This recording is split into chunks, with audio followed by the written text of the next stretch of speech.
I hate my dad. I hate my father.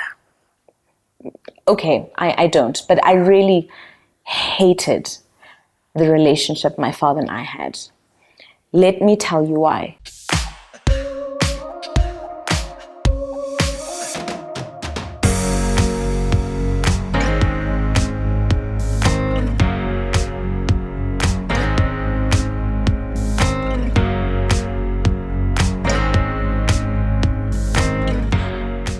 Every girl wants to be a daddy's little girl. At least I know that's what I wanted. But unfortunately, that's not what I got. There's a lot of emotional attachment that I'd missed in my life because of the absence of my father. Let me just take you back, just a little bit of background. So, family of 4, mom, dad, older brother, and myself. And dad used to work in another province, in Cape Town. So he would come once after, I don't know how many weeks, because I was young, so I can't remember. But all I know is that my memory of a couple of years was of my mother. To me, my mom was my mom and my dad. Literally, that's what I remember. And I used to be a very active child. Wow.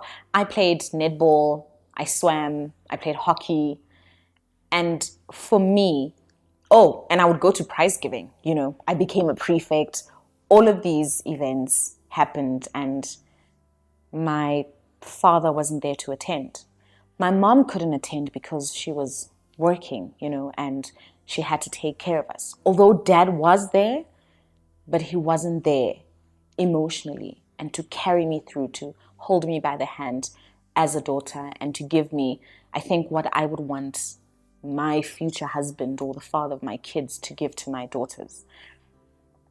So netball game, hockey game, drummies, I would have loved for him to be there, to watch me, to be proud of me, athletics, everything that I used to do.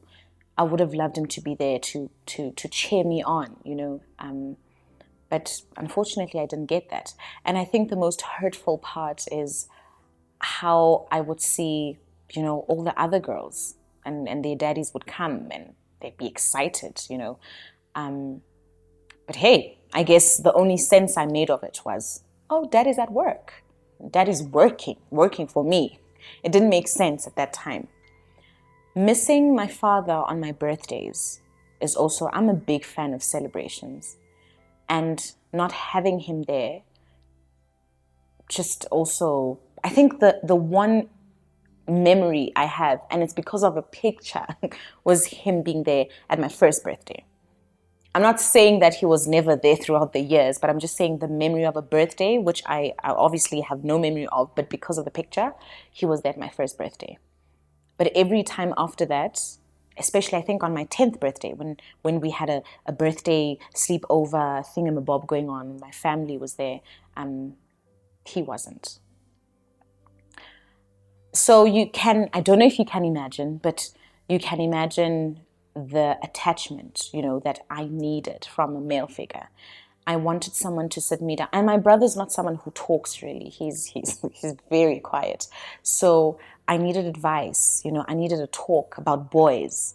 I needed a talk about careers, all of that. And those talks I got from my mom. But mothers, they mean well, but it's usually, don't sleep with boys, you'll get pregnant. No sex before marriage, and all of those talks. And some of the talks she gave were supposed to be given by my father, but the meaning of it and the understanding of it would have been different had it come from a male figure, from my dad. I think the one thing I like telling my friends is that I'd like my daughter to be taken out by her dad. First, what's it called? Restaurant outing. Buy her an outfit. Take her to a fancy restaurant. Let her pick from the menu. She eats fork and knife or whatever, at whatever age you think.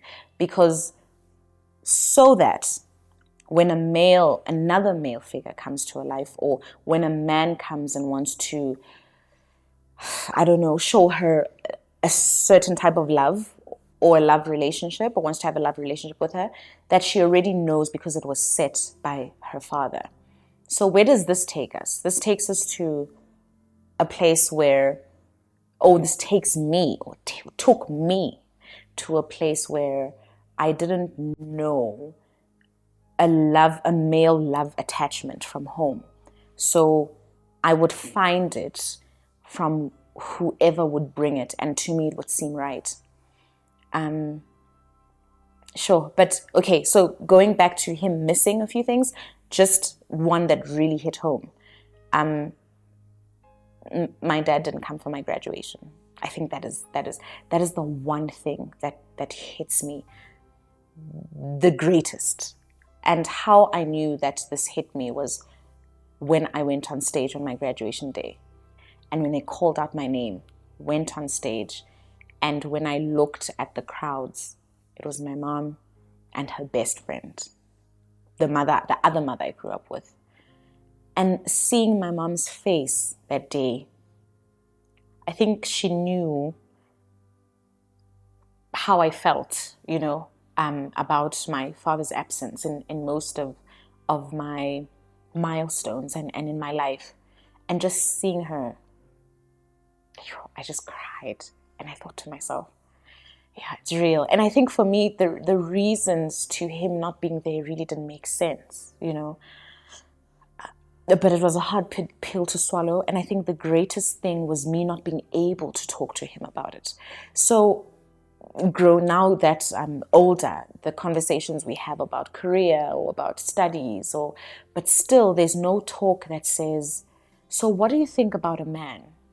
Or what type of husband would you like? Or so growing up, what type of boyfriends did you have? And I know it's for most of our parents, it's a really traditional atmosphere, so it's a bit rigid. Not all parents can really open up to their kids. But for me, because my mom could open up about all of these, I had expected for the male figure to be able to open about such conversations or about such talks, or topics. So here I am finding myself getting into one relationship, getting out of it, getting into another one, getting out of it, looking for a love that I couldn't explain, seeking an attachment that I've never experienced. And I think, my mom did well. My mom did amazingly well. And she tried very hard. I remember we had this conversation a few years ago, and she said to me she was really trying to close a gap that she knew was there, with me as a daughter. But you just can't. You cannot. And I think when I had a conversation with a few girls last year from a previous church that my dad went to, and we were talking about, so I was saying to them, because my dad then left a few years ago to go live in Secunda because he was in a certain church and he's a pastor. I said to these girls, because they would call me weekly, they'd call me and just be excited. Sinoba, Balana, we're going out, or we're praying, or we're doing this. And it would pierce after I hang up, because I'm thinking to myself, the access you have to my dad is something I do not know, And I think it meant well because, I don't know, I just couldn't make sense of it. So when I spoke to them, I ended up opening up and telling them just how privileged they are. Some of them have their own fathers, and yet they get to share someone else's father who never had access to him emotionally. So it just didn't make sense. And my mom was there, and as I started crying and telling them just how much I was hurt, they didn't realize. And funny enough, although they had access to their own fathers, or some of them don't have fathers and had access to my father, they also had so many underlying issues that pertain to a male figure and emotional attachment from a father. So now that I'm older, I've tried to build a relationship with my dad, and it's going really well. But I'm just angry most of the time. I'm just really angry. And I'm like to myself, maybe if you were there, maybe if work didn't mean to you as much, maybe if you took the time when you're home to sit down with me as a little girl and talk to me, find out, maybe I wouldn't have fallen in love with some people. Maybe I wouldn't have dated some people. Maybe I would have known my value and just how worthy I am of love, So I can play the blame game as I've been for years. I can just blame him for everything. But it came to a point where I realized that maybe it's something that he didn't know too, from his parents, So my mom could give me what she gave me because she was very close with her dad. My grandfather and my mother were best friends. Her first period, she told her father. Her first boyfriend, she told her father. When boys wanted to sleep with her and she didn't want to, she told her father.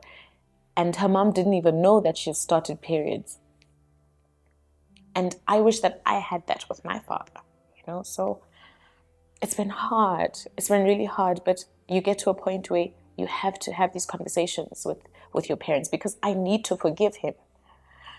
It still hurts so much, especially when I go through certain things and I think to myself, I wouldn't have if you had been there or if you had spoken to me, I think the one thing that hit me the hardest also was when, I don't know how best to put this, but last year, during the relationship, and as I said in my first episode, that they weren't for the relationship, and the one night my mom cried, she was literally crying in bed, and they decided to wake me up at 2 a.m. in the morning. So then I go to the living room, I found my mom crying, so I was very worried because I don't like seeing my mom cry. But my dad was just like, do you like what you're doing in this house? I'm thinking, what am I doing? What have I done? I've just fallen in love. There's nothing I've done. And I think just him addressing me, my question was, but have you ever spoken to me about love? How are you able to call me out and address me in this manner, but you've never given me any advice on love? You've never said anything to me about it, And now you just come and just tell me to pledge to God and to you that I'm going to leave the relationship, but I have no foundation of what love is. So maybe that's why I fell into that pit. I think I haven't told my dad how I feel, and maybe this is the time, to tell him, because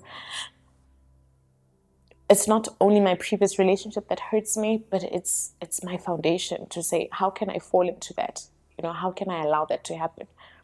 And I can't always blame my dad. At some point, I need to forgive him, and I need to move on, and to just, I don't know, be better or something. I don't have solutions. I don't have all the solutions. But my therapist did say that the first person that I need to forgive is myself for lingering all this time. And one of the things that I never mention is the fact that in high school I was suicidal. So I used to cut my wrist and overdose on pills that never worked. Don't try, guys. But anyway, so I did that, and my LO teacher and my teachers would ask me, I was in boarding school, so they asked me, what's wrong? Do you need us to pray for you? Do you need... So they'd ask me the reason. I didn't know. I didn't know the reason. I just say to them, I have a hole in my heart. I don't know what's happening. And I remember when my dad found out, he said to me, I have demons. I'm laughing now, but I think it was just a call for attention to him specifically. It hit my mom the hardest because I remember when they found out, my dad was like, I'm shocked because you're close to your mother. I thought you would talk to your mom. That's not who I wanted to talk to. That's not who I wanted to tell my problems. Okay, I did want to talk to her, but there's certain things that I would have loved for him to resolve or to give advice on. Oh gosh, forgiveness. It's important. Healing goes hand in hand. For you to be able to open doors in your life, you need to look at some things and work on a lot of things. work on yourself and forgive yourself, and then forgive whoever, you're blaming for your pain and your hurt in your life. Eventually, I have to be okay. I need to talk to him and tell him. Maybe he doesn't know. That's another thing. We assume that the people that we feel hurt us know what they have done. Maybe he was just assuming a role of a husband and a father to support his family. Hence, he went and lived in another province. And knowing my dad and his faith, he assumed the role of being a Christ follower. So he was following Christ and doing what God wanted him to do. So he went to go live in Mpumalanga for years.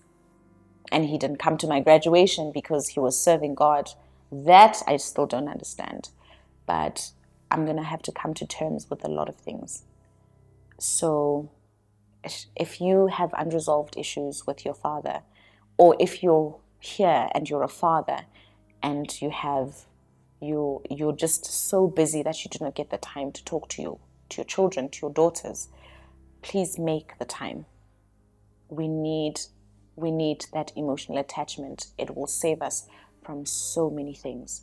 And if you're a girl who knows that they've needed a male figure in their lives and you can't find it, I don't know what I can say to you, but just make sure that your daughters will have the privilege of having a connection with their fathers, be it a stepfather or their biological father. Just the privilege of having that in your life is very important. So, to healing and forgiveness. Thank you for watching. If you feel and think that there's someone that needs to see this video, then please share it.